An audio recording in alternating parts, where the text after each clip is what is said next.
আমি 3000 ক্যাশ টাকা নিয়ে এসেছি এবং আমি একটা মাটি ব্যাংক নিয়ে এসেছি যেটাতে প্রায় 10,000 টাকা আছে। এই টাকাটা তুমি কি জমিয়েছো কতদিন যাব?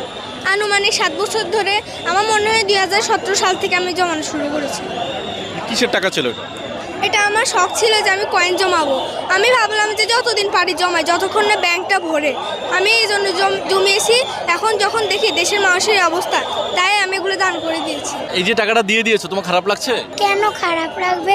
এই যে মানুষ কত বিপদে আছে, আমরা তো চাইলেই টাকা আসতে পারবে আমাদের, কিন্তু ওনারা তো বিপদে আছে, এই জন্য আমরা দিয়েছি। আমার খুব ভালো লাগছে যে আমি কারোর পাশে দাঁড়াতে পেরেছি, তাদের একটা খারাপ সময় আমি তাদের পাশে দাঁড়াতে পেরেছি, আমার খুব ভালো লাগছে এটা। আমার কাছে খুব ভালো লাগছে।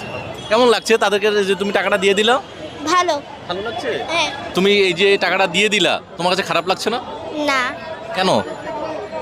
এই টাকাগুলো যে বন্যার মানুষ একটু সাহায্য পাবে। কোন ক্লাসে পড়ো? ক্লাস 2। তুমি এই যে টাকাটা জমিয়েছো এটা কতদিন যাবো তোমার কাছে? অনেক দিন, 2 ঈদে 2 ঈদে। মানে এই টাকাটা যদি এখানে না দিতা কি করতা তুমি? খাবার দিতাম। আমি যদি এগুলো না দিতাম তাহলে আমি হয়তো অন্য কোনো গরিব দুঃখীদের মাঝে বিলিয়ে দিতাম।